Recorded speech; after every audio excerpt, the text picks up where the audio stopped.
How's everyone doing? My name is Josh Snider, and this is Thoughtful Discussions. And I'm here with John Muldoon. and Sean Coffey. awesome. And tell me a little bit about you guys, yourselves, and what you do. I'll let you start. I am a painter. Take it. I'm a painter, muralist, graffiti writer, visionary, what have you. Yeah. Sweet. I'm all around creative. I do a lot of industrial productions around the city, artwork, furniture, any type of creative product I can really get my hands on, you know? Yep. So, when did you start making artwork, and what was the turning point to when you decided that you were going to do it full time? Oh, man, I probably can't remember when I started doing artwork. You know, it's one of those things that my mom still has drawings from when I was a little kid all the way up until now, still all over the walls. John was actually at my mom's house for the first time, and he was like, yeah, she's got a lot of it. But, you know, about 4 years ago, I started doing some things on my own, and I realized that if I was a little more serious about it, I could probably go home happy with a paycheck from just doing my own thing. Yeah. So that's where we're at today. How about yourself? When did I decide to take it on full time Yeah, that's part of it. and be sufficient? Yeah. It was about 4 years ago. Some older gentleman came into the loft studio where I was working at the time, Yeah. pitched me a huge wall to do, Mm-hmm. and I did it, and I was like, damn. I mean, I should do this full time. I'm pretty good. Yeah. That was that. Sweet. And here we are 4 years later, Yeah. full time. That's awesome. Yes, sir. So, what type of work have you both done previously, and what other jobs have you had? I've been pretty fortunate here in the city. I've got to work on a lot of different things. Before I became a professional in my own time, I worked at Technique Architectural Products as a designer and a fabricator, and then I was also an engineer at Tactile, which is an ultra-high-performance concrete company, and we got to work on projects like the New Year's Ball, and we got to work with like Zambelli and the fireworks companies and a couple of the different architecture firms throughout the city. So I got a lot of experience from different professionals and creatives in the city and how things worked before I kind of dove in myself. So it wasn't as scary, I guess, for me to go out and be on my own than others because I had already had a phone book of people I could contact for help if I needed. Awesome. How about for you? What was the question? What other work did you do leading up to becoming a full-time artist? I was doing art part-time in the sense that I was doing it as a hobby and simply for fun and for the love of it. Okay. I'm kind of wondering where that is today. Yeah. But, yeah, that's where it started. It Okay. started for fun. Awesome. And what type of work did I do? Standard work, like at a coffee shop, Yep. you know, Yeah. things of the sort, of the nature. And only until I made a certain amount of money was I able to stop doing that. Gotcha. Yeah. Gotcha. What are some of the lessons you learned now? Both of you have worked for yourselves for 4 years now. So what are some of the lessons that you, and I'm going to let you start because he's been starting all the other answers. Gotcha. I'm ready. Number one lesson you learned from yourself. Go for it. Work every day towards this goal. Every day. Every day. Don't stop. Don't stop. Love. Yeah, especially if you love what you do, it doesn't matter. Just do it every day. Well, do you think that you can work for yourself doing something if you don't love what you do? No. Okay. I think you're working against yourself. Right. So build what you're doing around what you love to do Absolutely. and then work to that. Mm-hmm. And don't stop. Don't stop. Every day. Never stop. Yes. Take days off.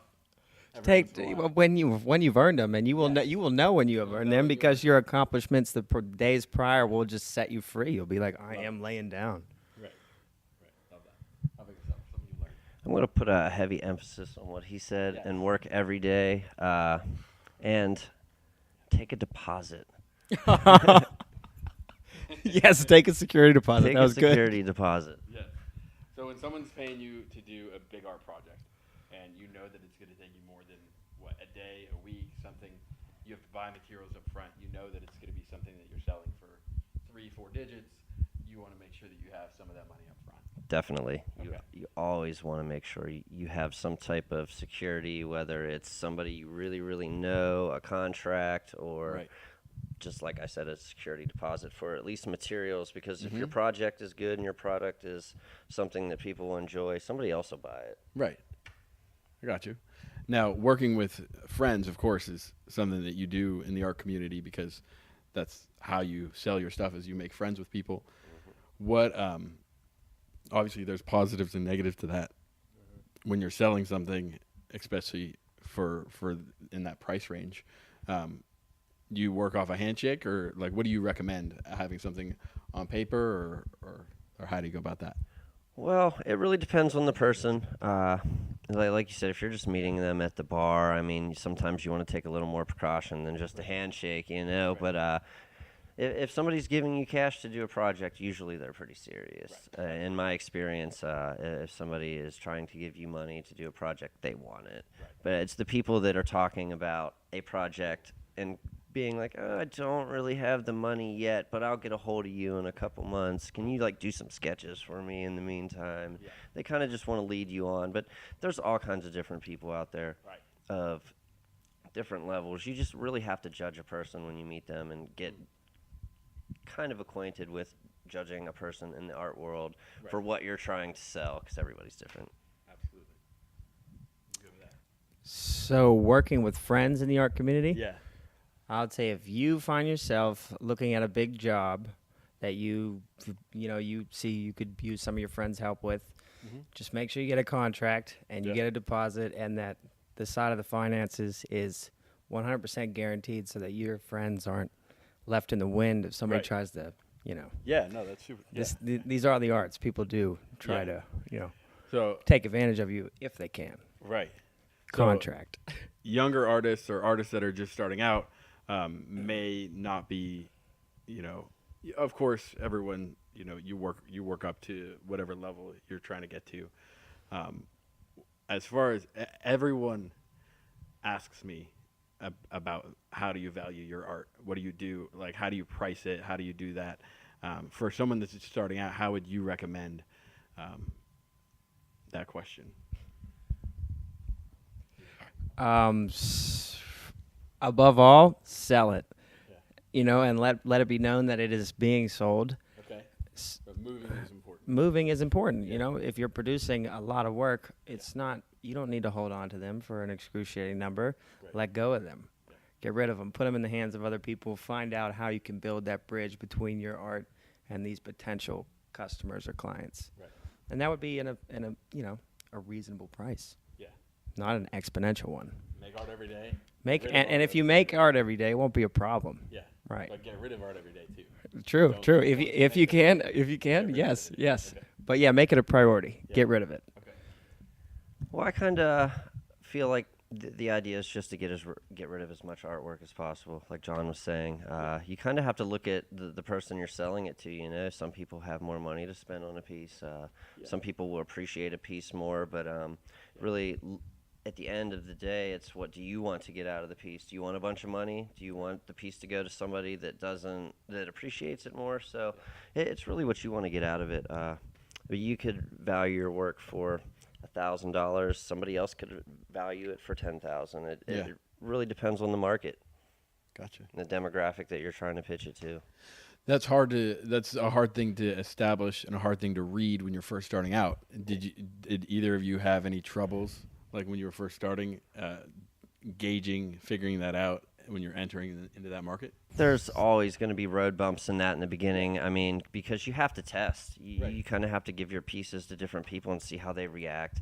Right. Without doing that, you're not going to know what people and what type of community wants to see your work. I mean, you might get lucky and stumble upon an area and a type of person that just loves your work, like a collector or something like that, or maybe a museum. Mm-hmm. But without showing that to a bunch of people and without getting your work out to every different type of person through different media outlets and such, you won't know. Mm-hmm. You have to test it. Yeah, he pretty much hit the nail on the head there. Yeah. It's about building that bridge between your art and the client, and Yeah. it takes time. But you will learn it, Right. especially if you go at it every day, like we touched on. Take notes. If you're working on a commission for someone, how do you go about, like, what are some of the questions that you have that end up producing the result that the person that's buying it ends up being happy? Like how do you go from point A to B from start to finish? Like, Well, I went to school for product design, and we learned a lot of things there from A to Z in the design process. So I kind of go through that A to Z with the client, yeah, walk in with a blank page, and I'm like, well, this is what you want, maybe. And then we'll go through like 10 different ideations, and then they might pick 5 or 6 different things from each one, and then we'll go down to like 3 ideas, right, which are refined from those different aspects of each piece that they took, and then we refine it again. And it's just a lot of different sketches, and letting the client be a part of that process so they feel like they're one with the piece, Yeah, and then at the end of the day, they're like, oh, I actually told him to add that, and then they're telling all their friends about it, and then their friends are coming to you for that same experience. right. Once again, Sean, way to go. But there are 2 types of commissions. This potential client could just be such a fan of your style of work, they simply want to commission you to do a piece of your work. Yeah. They could give you total artistic freedom, or they could want a portrait of their dog. Right. In which case, you want to go meet that dog. You want to go Right. meet Mr. Fluffy. Yep. You want to pet Mr. Fluffy. You might even want to take Mr. Fluffy out on a walk before you decide to lay down some sketches for him.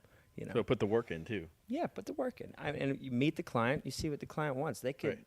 Oftentimes, they know exactly what they want, and that's very helpful. Sometimes, often as well, they need walk through the process. But that's Right. just because it's an imaginary, creative, relationship. The artist and the client.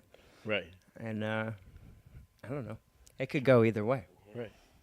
If you could have told yourself something, if you could go back and tell yourself something like 5-10 years ago, something that you know now that could have helped you before, what would you say?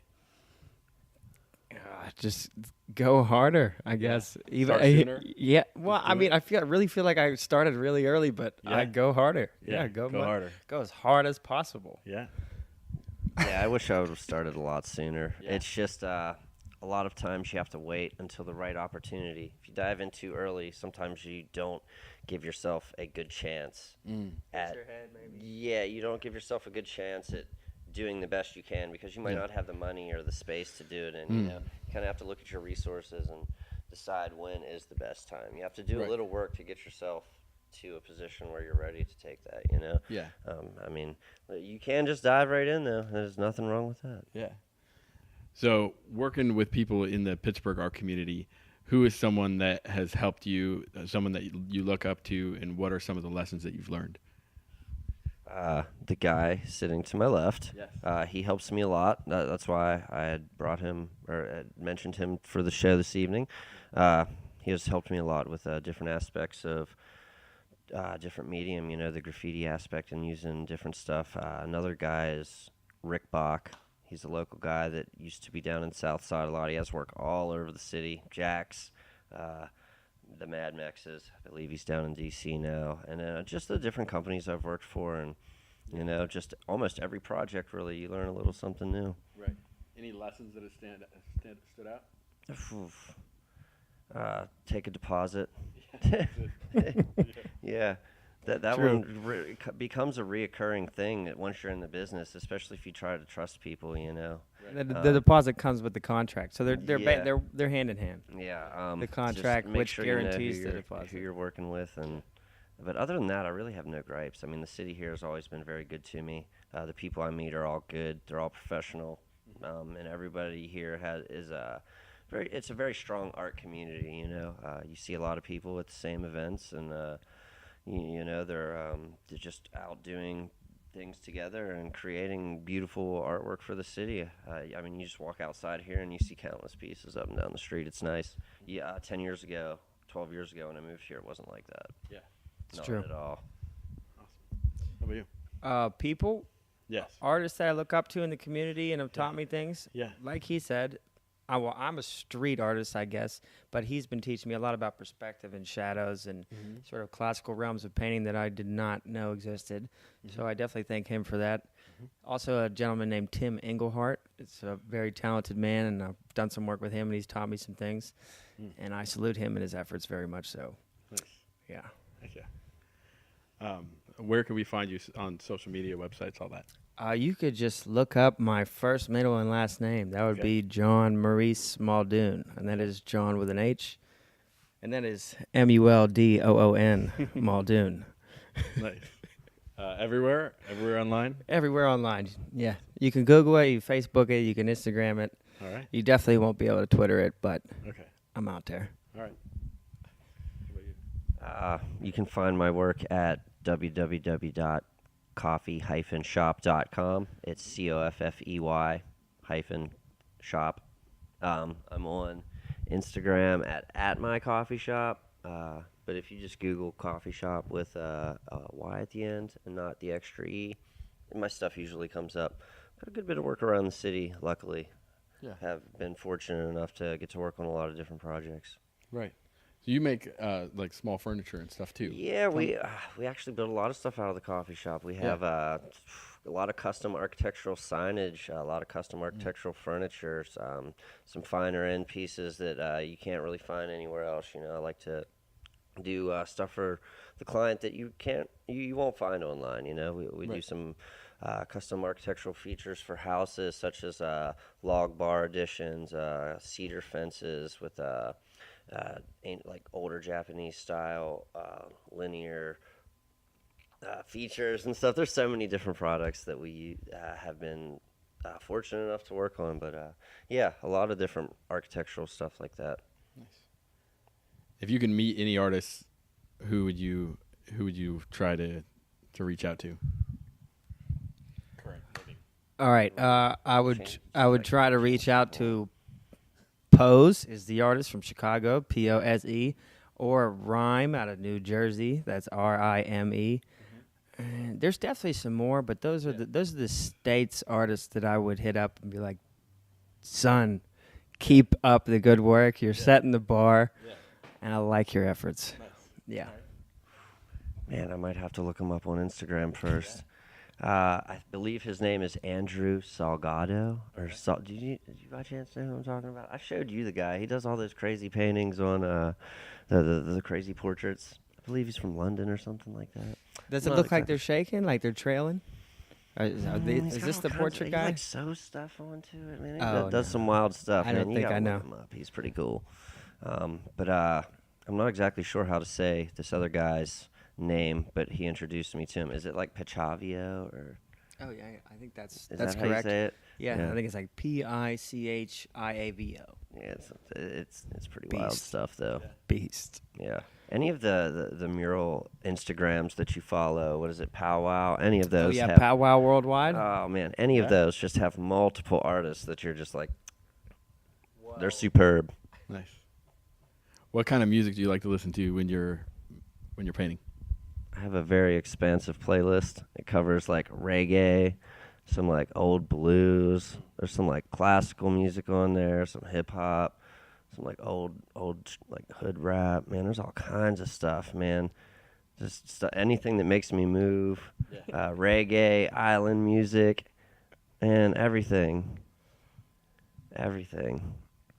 Well, I second that everything, but I'll go with we'll start with hip hop. We'll make our way to classical, and then we'll hit movie soundtracks for sure, particularly the Godfather theme song. Nice. Catch myself whistling it in the studio all He the does time. listen to a lot of theme songs. Like he's got a soundtrack playlist, and it's just movies. I And I'll be like, I "You know what am movie Django. This is? You know what I'm saying? Yeah, it's good. I mean, any type of music's really good to work to, because if you're really working, you're not really listening to the music. It's kind of just in the background making your brain work. Right. So as long as it's not distracting you, you're pretty good. Where do you hope to be in the next 5 years? Is there any different accomplishment from where you're at right now that you're hoping to get to, like a next step? I'd like to be here for the 5th year anniversary. All right. But no, just still doing the same thing, the same type of work, just maybe on a bigger scale or maybe at a finer level, always growing and just working with different people and maybe be a little more worldwide. But as long as I'm doing what I'm doing and creating, I think I'll always be happy. There's really not too much about that other than keeping myself and other people happy with the type of things that I'm creating, whether it's working for another person or for myself.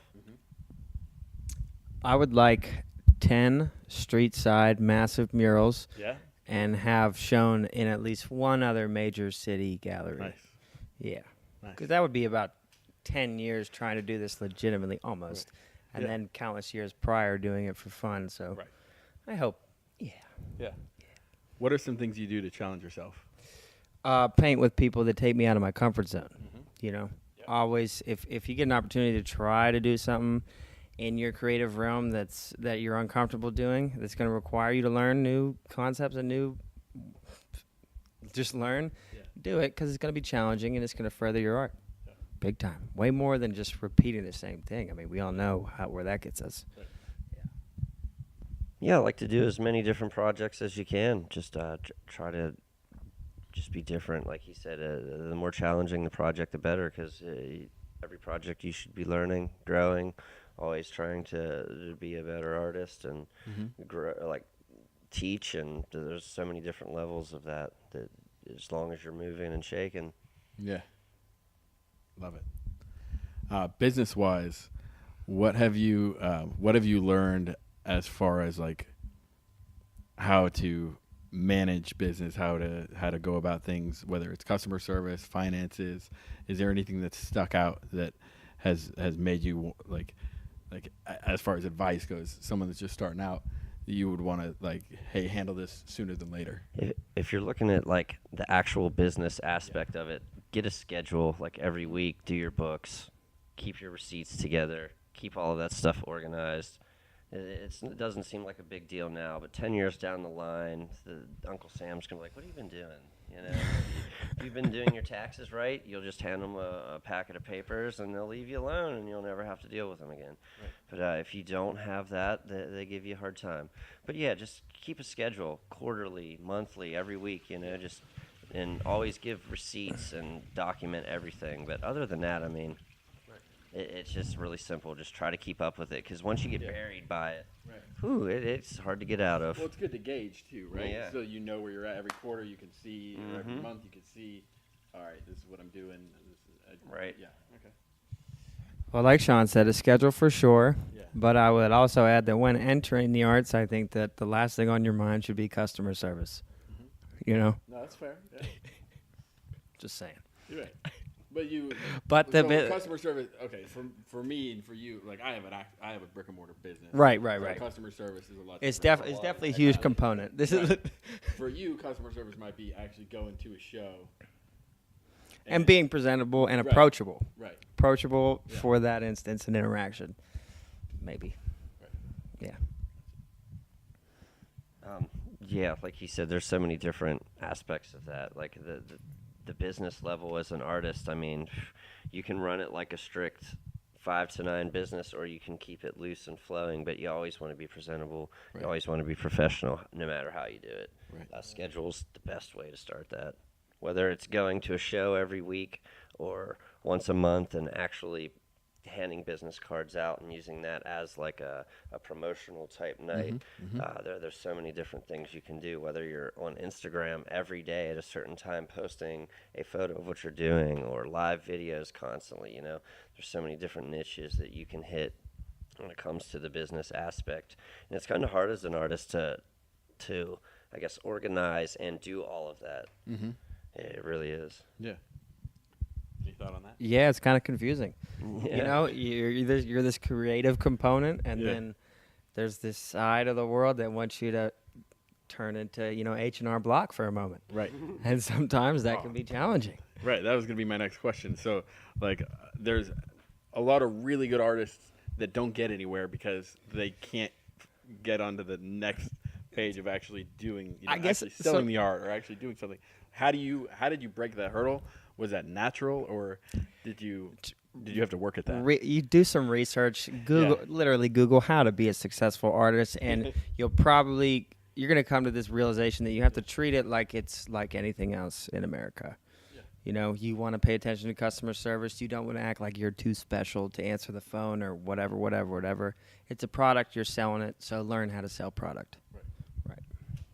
I think being consistent is probably one of the main keys, is just always being there. You know, you go and pitch yourself for the first year. Sometimes some of those clients won't come back until 2 years later. Right. Because they saw something, they were like, oh, man, I met John Muldoon, and I want him to do this project now. Well, if you haven't been a business for 3 years, and they met you the first year, and they call you, and like, oh, well, what are you doing now? Well, I'm not doing artwork anymore, sorry. Right. So you're kind of missing all that clientele. So I think, like, being consistent. Yep. And the first couple of years, it's the hardest time because, like you said, you're trying to figure out all of these different things, but making sure that you're prepared to handle that first year or two of stress and emotion and different hurdles. You know, make sure you're in shape for that, because you're going to be hurdling, you're going to be jumping through loops. And just get your push-ups in. Get your push-ups in, get your laps in. But I think the majority of it really is just being consistent, doing good work, and being on time, punctual. Don't be late for projects, and you know, people pay you and people come back, and the word will get spread around that you're good at what you're doing. Right. Awesome. Want to add to that? He got it. You got it. All right. If you, I feel like every entrepreneur has to have a ridiculous amount of like hope and, you know, happiness in their life at some point, but there's always a little bit of, you know, questioning, dark side, any of that. What are some things that you do to stay positive and stay kind of on the up? Well, I got a dog, and he like cuddles like crazy. So when you have a bad day, he takes a lot of that away. But other than that, it's hard to juggle that. You got to have outlets other than artwork. Mountain bike, exercise is a good one. Anything that really gets your mind off of your work completely, so you're not just in that hole all the time, whether it's people or activities or. But there's all kinds of ways to find support: family, friends, like I said, a dog. It's just you can't let yourself get lost in that, which is a whole different level of psychology, you know. But it's hard, you know. Your artwork, depending on the type of artwork you're doing, can take you to crazy places. Absolutely. Like he said, get yourself a spirit animal. I, for one, have 2 cats, Craig and Dawn. They're my backbone. I go to them. And the activity I have is fishing. I go out in the water, I go fishing, and I don't think about the paintbrush or the money, none of that. Yeah. Gotcha. So, get yourself an activity, I guess. Gotcha. And a spirit animal. Yeah. All right. When you're prepping for a show, what are some of the, like, what's on your checklist? What's the most important thing? Frames. Frames. Yeah. I work on. Do people wait for the last minute for frames? No, I'm probably not most artists, but I work on material I'll find in the trash or some wood, and I have to build a box behind it or get it matted and framed. And oftentimes I have a bunch of paintings that are done but not framed, and I have been known to have shows where nothing is framed. You know? Yeah. So frames. Frames. Nowadays, frames. Yeah. All right. I think giving yourself adequate time to prepare for the show, so you're not worrying about frames last minute or things like that. But I mean, it's hard. There's so many different things that can happen in a show that like it can have you juggling. Yeah. Just try to give yourself as much time as possible. Don't procrastinate. Right. Work hard. Love it. Yep. Work hard. So I actually came into this today as an artist. I published something a couple days ago, and then a bunch of people liked it, and then today one of my friends said, you know, constructive criticism, I didn't like it, and then that was kind of like a blow, and I was like, oh man, 1,000 people like this, and then one person doesn't. I'm just like, That's good though. It is that's good. not bad. But what? Have that one Right? strong, No, like, I absolutely. didn't like it. Right. And so you figure out like what didn't they like about it. It's definitely constructive, and it's welcomed. But what do you do about that? How does that make you feel? How do you get over that? Well, somebody's got to not like it, or it makes you think everybody's lying to you. Like, they're just like, oh, man, just tell them it looks good to make them feel better. Right. But other than that, I mean, constructive criticism, you got to take it. You got to learn how to actually defend your work. If you think it's a good piece, tell people why. Yeah. And if your piece is good and what you have created, you can convince somebody and argue to them why it's a good piece. You know, Right. they should be able to see that. But other than that, I mean, you're gonna get ups, downs, thumbs ups, 2 thumbs downs. You know, somebody might want to rip it off the wall and smash it on the ground. You never know it.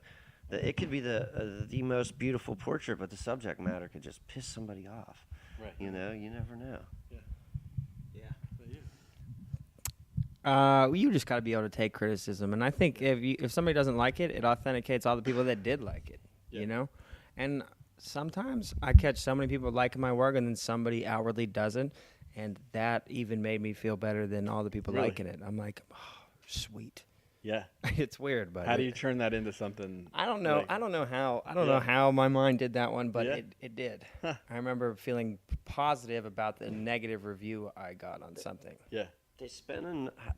I feel like they spent enough time to expel their hate, where Yeah. a lot of people didn't even put enough time into it just to let it tell go. you they Yeah, liked they it. You just know, went they're by it, yeah. click, like this guy at least put enough effort into it to type out a sentence Yeah. of why he hated it. Put some emotion into it, and Yeah. it created a thought, and a Right. feeling. You know, at least you're creating something through a person. You know, and that's what artwork should do.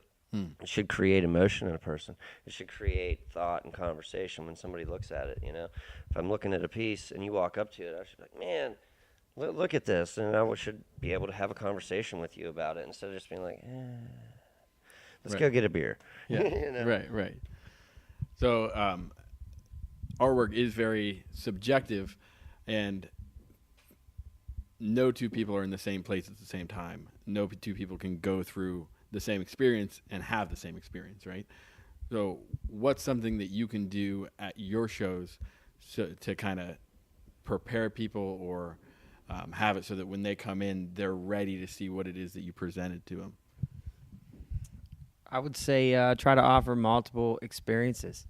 You know, try to cover some ground at your show so that, you know, maybe somebody comes in, they see the first piece, they hate it. They're like, look at all this busy noise, and they get to the last piece and it's all muted and it's got one subject matter, and they're just like, wow, I love that piece.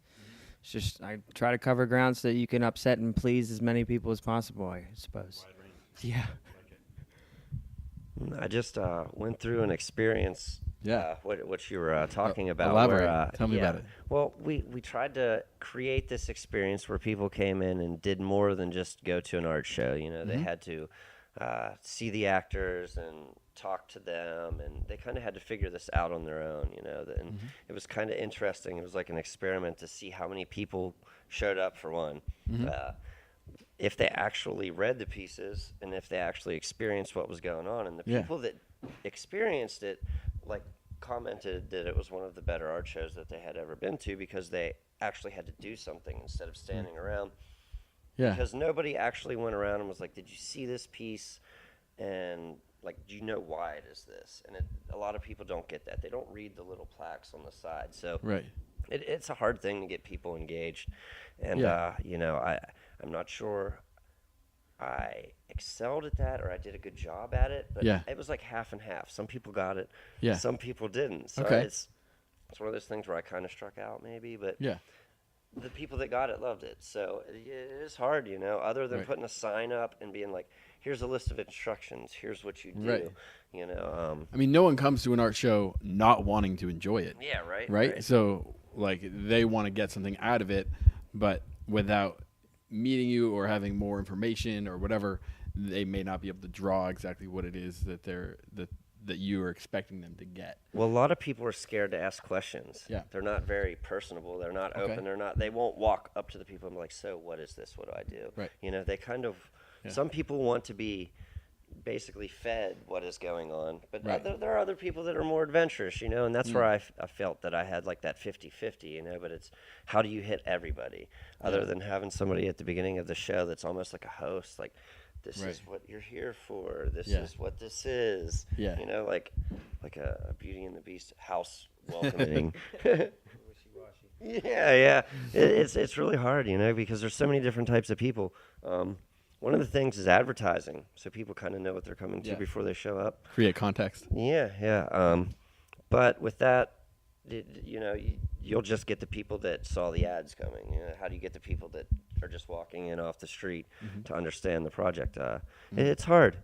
It really is. You could get a mascot maybe. Yeah. That's not a bad idea. I haven't heard that one. How do you create context? Context? Well, this ties back to our everyday anecdote we touched on earlier. Right. Every day I create context and I put it out there online so that people get versed in the context. Yeah. And if I'm having a show that's themed in a certain way, leading up to it, you'll be seeing all the context that's going to be in the show. Probably a few things left out for, Right. build up purposes or whatever. See when you get there, kind of thing. Yeah, but Okay. you create if you're an artist, you're creating context every day. You are Right. context, so it's just document it and put it out there. Right. It should be pretty easy. Yeah. That part. Yeah. So I see you guys both using social media a lot, enough to document. And what do you think the value is there, more than just creating context, but engaging with people? And what have you seen the difference? Obviously, you haven't been doing that for all 4 years because we haven't had the live daily stories, everything like that. What difference have you seen now that's been around for 6 months, a year, however long you've been using it? And what's that changed? It's easier for people to get acquainted with your work digitally, and so it's just creating that bridge, that initial icebreaker between you and your potential clients. And I think it extracts a lot of inquiries, a lot of potential jobs.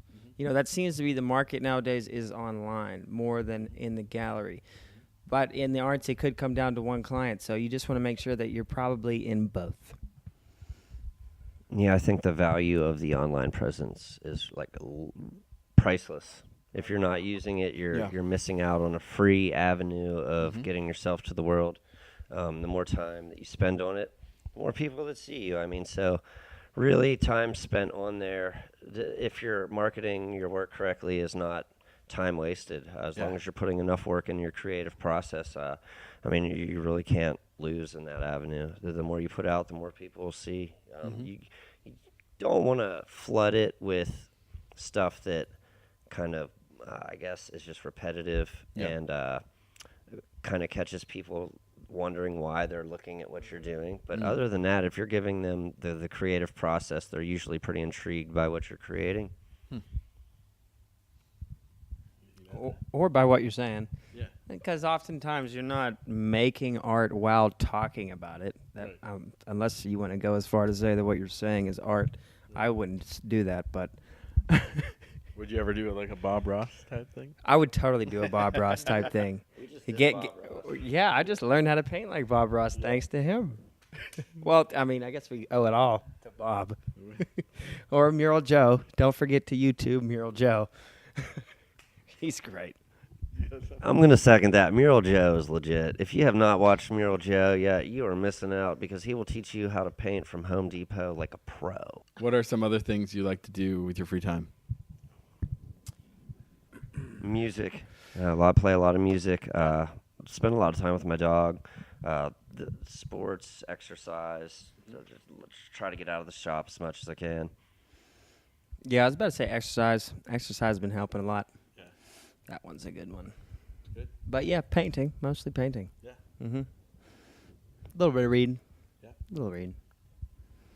What has your experience been with materials as far as professional, working with, you start with whatever and then you build up to a certain level, and then sometimes you go back, or tell me a little bit about that. I see you're already catching what I'm saying. I think in the market in today's society, an entering artist might start with Montana spray paint and then end with Home Depot house paint. Yeah. They might want to start with the best and the most expensive and then end up working with the cheapest and the most effective. I try to get as much as I can for free. Old signs on the side of building is a good way to get free canvas. And I just did an entire show and probably half of this year's worth of artwork off of old signs that I got for free. I just now finally ran out 8 months later. Nice. But I do a lot of stuff with steel, so the steel work with the chemicals and the clear coats. I mean, they're kind of specialized. You really only have certain areas that you can go for that. Right. And I mean, you have to be so careful with those because they have to be disposed of a certain way, and you got to clean up. And they're all water based, so it's not too bad. But gotcha. Your studio, is that open for people to? It is. Yes. Usually, people do not just stop by. Okay. I have had people just stop by. I mean, it really doesn't matter. From 8 to 5 every day, I am always there. This guy always randomly stops by. Yeah. I do. But yeah. I mean, it really depends on the person. Usually, they will call first. Yeah. Because and it just people are. It's like they call to see the hours, just to make sure you're there. That's just the way I've noticed people are nowadays. Right. I maybe in the last 4.5 years have had 2 people just randomly show up. Okay. That's it. It's in a retail space? No, it's actually just a whole house that I have. Yeah. Basically just do all of the different processes in different rooms and have ventilation and tools set up, and eventually I will have my own building, but we're working on that. Sweet. Awesome. Do you guys have any art shows coming up?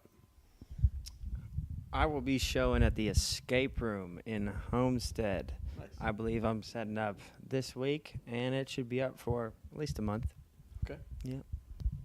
I have some stuff going at Full Pint Wildside. Is that right down the street here? Is it the Lawrenceville location? Yeah, is it called Full Pint Wildside? Yeah, I'm going to have... Full Pint. It's like right down the street. Yeah, I'm going to have a couple pieces down there. Other than that, I really do not have too much going out, other than anybody needs some Christmas gifts, check out the website. All right. That's Coffey, Coffey. Yeah, coffeeshop.com. Coffey-shop.com. Okay. You can get everything from T-shirts, some mugs. We make these key organizer keychains that are my logo, that are pretty nice, and they're smaller than your normal carabiner. Nice. Keep your keys on a lock. But we also have a lot of different prints and custom metal artwork of the city that we do that are a nice little gift to give people, especially locals of Pittsburgh. It's all made on recycled steel. Nice. So it's a pretty cool little gift. Okay. What do you think about the Pittsburgh art community, how it's developed in the last, you said, 10 years ago it wasn't anything like what it is now? What do you think has made those changes, and how have you been involved in that? Well, I think there's a lot of a few separate companies bringing the community together. That is a very nice thing. Mm-hmm. There's a lot of venues now that are letting us show at. It's still a hard buyer's market. A lot of people here don't want to spend big money on pieces. So if you want that big money, you still got to go to L.A. or New York City or Miami or one of the places where people have more money to spend. It's pretty cost effective to live in this area, so you're never really going to get rich or sell pieces here for a ton of money. But it's grown. It's definitely grown. It's nice. Like I said, a few of the companies have really brought it together. Okay. Redfish Bowl, you guys, Revival, helped out with the community a lot.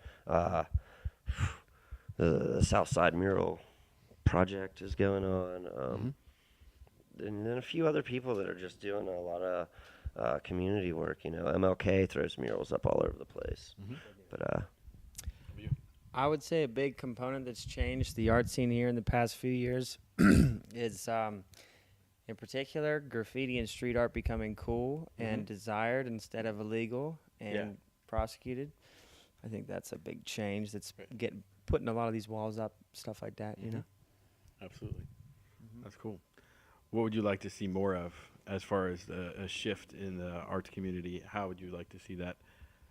Where would you like to, if you could direct it, where would you hope it goes? I think that we should just start painting all the walls with cool things so that this whole place looks jumping and is a blast to drive around and view everything. Yeah. Not only are the trees beautiful and the grass and the birds, but the brick and the mortar too. Yeah, putting up as much artwork as possible, trying to give people a reason to come here and look at it, We have a lot of artwork going up, and people are starting to notice that, and you see a lot of street art communities just noticing the artwork, taking pictures and tagging the artists in, and making files and Instagrams of that, so other people around the world can see what's going on. So just the continuing of putting up quality work so the rest of the world sees what's going on. If you could ask a question to people that are watching this, whether they're entrepreneurs, they're thinking about starting a business, or they're thinking about doing art full time, or they've been doing it, and they, what question would you ask them, or something that maybe you hope they ask you that you can answer later once it's online? Do you have what it takes? Why haven't you stopped by for a cup of coffee yet? That too. Awesome. Well, thanks for being on the show. This has been Thoughtful Discussions with Josh Snider, John Muldoon. And Sean Coffey.